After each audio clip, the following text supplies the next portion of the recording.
Hey there, this is Stives with Beard Logic. We're starting a new tutorial series today, focusing on the key components of building an adventure game. Initially, I think we'll have the series focus on character movement, and then we'll see where it goes from there. With all that said, let's build an adventure game. Alright, the first thing we're going to do is actually create our character. For now, we'll just create a empty game object and place it in the scene. And we'll name it character, and then we'll add a child capsule to it for the visual and for the collider.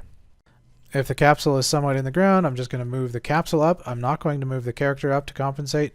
As you can see here, when I select the character object, its position is right at ground level. This makes our lives a lot easier. If you have to move the child object, in this case the capsule, move that instead. Do not move the base object because we're going to be using that to navigate the environment.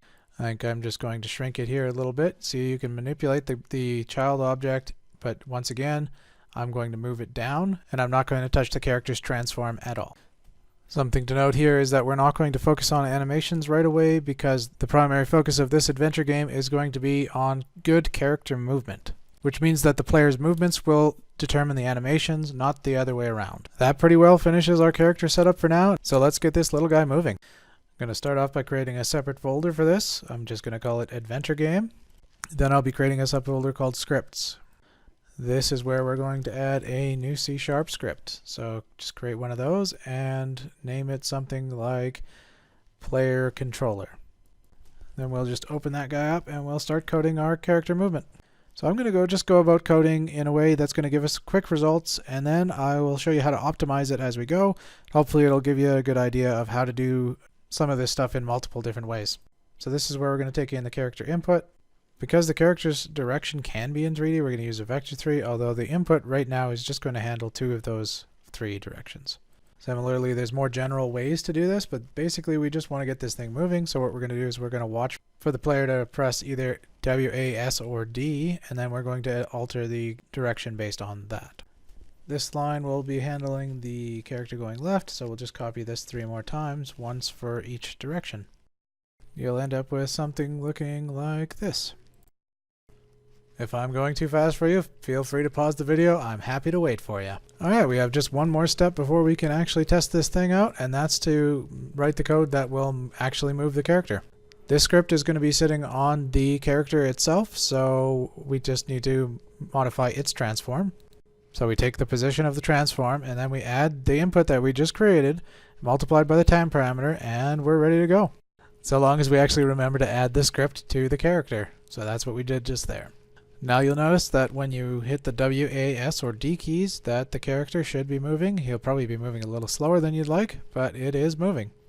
What's missing is a speed parameter, so let's add that right now. We're going to create a private float parameter called movement speed, and we're going to serialize it so that we can modify it in the Unity editor. Then all we're going to do is we're going to take the movement speed parameter and add it to our movement calculation. Just a simple multiply. Let's hop back out right away and test it just to show you what kind of difference it makes. There you go. It's moving quite a bit faster. In fact, it should be moving about 5 times faster because that's what we have the movement speed set at. Now that we have that behaving the way we want it, I think it's time to add the jump. Just some quick cleanup work here. I like to be able to sort of hide some of my code once in a while, so I'm going to add this region so that we don't have to look at the input code so much anymore. And I'm sorry I didn't think about this sooner, but this script is probably a little smaller than it should be, so let's increase the size. Hopefully that'll help you out if you're using a smaller screen at this time. To make the process of jumping a little easier, we're going to add a rigid body. It automatically applies gravity for us, so we don't have to worry about it. I'm just going to add a reference to it in code here first, and then we can add it to the actual object in the editor in a bit. So here we'll add the rigid body, and I just want to make a note that I'm going to freeze the rotation, because if you end up crashing into a wall or something, you can get some interesting results otherwise. Then we're going to drag the rigid body up onto the reference that we have in the script there, just like that. I might have done that a little quickly, so if you end up with an error saying null reference rigid body, that's probably the step you missed. In order to do this, we're going to change the function to a fixed update function instead, so that we can use the rigid body for movement instead of the transform. Just so that we can see the results a little faster, I'm going to use rigid body move position. And really this is just the same as moving the transform directly. The only difference is the physics system will take anything that's in the way into account as well. You also have to provide the final destination rather than just adding to the position. So you could probably have used transformed opposition and then add the desired movement after that, but we'll use rigid body because that's what we're working with right now.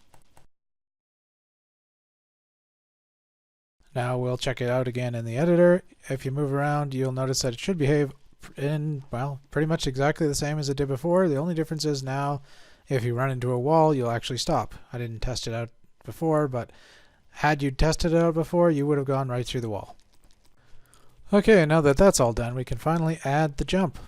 First thing to do is add a jump velocity. It's what we're going to be adding to the rigid body after the player tells us to jump. Then we're just going to watch for the player to hit the space bar, and when it does, we'll add the jump speed to the rigid body. So in this case, we're going to be using velocity, and actually I think we're going to be swapping out the rest of the script to use velocity as well. Something to note here is that when you're using a velocity, you don't actually need to add the time parameter, time.delta time, because that's already taken into account when the physics system moves the rigid body. So let's test this out again. Now, as you're moving around, you can hit the spacebar and it's going to jump, but you might notice something a little weird, and that after you've jumped once, you can jump as many times as you want. That's sort of expected, but that's not really the desired behavior that we would want. Kind of fun though. We'll fix that in just a minute here, but right now let's go and clean up our code a little bit. One way we're going to do this is just going to add an update jump function, and then I'm going to move the jump functionality into that code. We're also going to be changing all of the movement speed to be reliant on velocity rather than on the move position function. So each frame we're going to start with a desired velocity of 0, and then it'll be modified based on the user input and various other conditions. So we're going to set our initial velocity using the player input, and then we're going to change the jump so that it's added to the same variable. Then all we have to do is assign that variable to the rigid body. And the rest of this code down below is no longer needed. But we also have to keep in mind that the gravity is going to be involved in the rigid body velocity as well. And what we're doing right now is just stomping the rigid body's velocity every frame. So we probably want to maintain the rigid body's vertical velocity. So we'll just store it and then add it back in afterwards.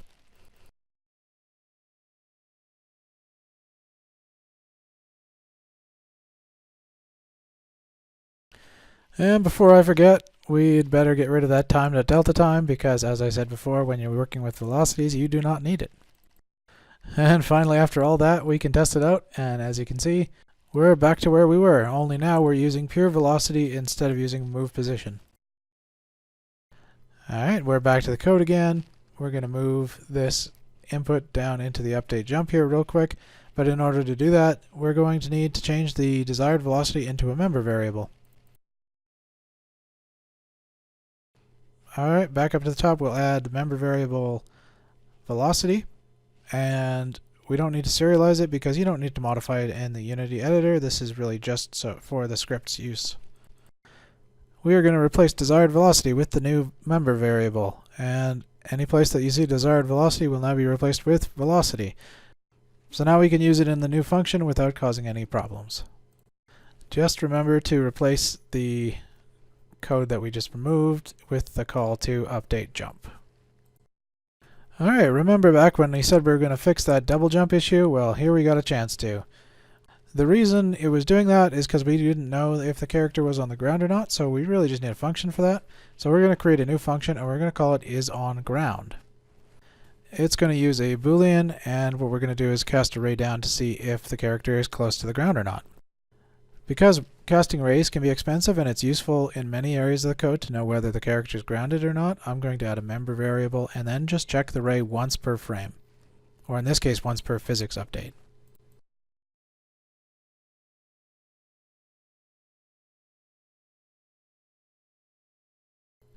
So because we want the start position of the ray to be slightly above the feet of the character, what we're going to do is we're going to start with the position of the character and then add a little bit upward, and then we're going to cast a ray downward. So the first part of this is the position that the ray is starting from, so it's slightly above the player's feet. And then the next part is the ray's direction, which is down. From here, because every frame we check to see if it's on the ground, we can just check in the update jump function if it's on the ground before allowing the player to jump. To make the raycast more efficient, we're going to add a layer mask that'll only target the ground when the ray is fired. Make sure to serialize this because Unity knows how to handle it, and we'll be able to select exactly which layers the ray will be able to hit. Now let's go back down to the raycast itself and add the layer mask as a parameter. And we're also going to add a maximum distance for the ray. As I just realized we're going to cast for an entire meter right now, we only really want to cast a very short distance below the player's feet before we stop the ray. So let's go with 0.1 meters. And we need to make sure that we don't forget to go back to the Unity editor and change the layer mask so that it's set up to only hit the ground level. Before starting this project, I created a ground layer in the editor, and I assigned the ground layer to all of the environmental checkered objects that you can see. And now you should only be able to jump when you're on the ground. And those of you following along might have already noticed the other problem with the jump, and that's that you can change direction in midair. But this is a relatively easy fix now that we have the check to see if the character is on the ground. Apply the input velocity if it's on the ground, and if it's not, maintain the rigid body's current velocity.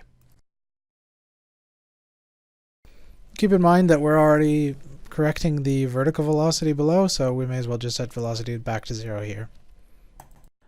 And as we try it out again, you can see you can no longer change direction while you're in the air. Alright, this feels like a pretty good place to end this particular video. I kind of want to break each one up into a manageable size, and I don't think I want to go too much above 10 minutes to do that. Please leave your questions in the comments and I'll see what I can do about answering them. If you liked the video, like and subscribe, and I'll try and do more of them. Until next time, bye for now.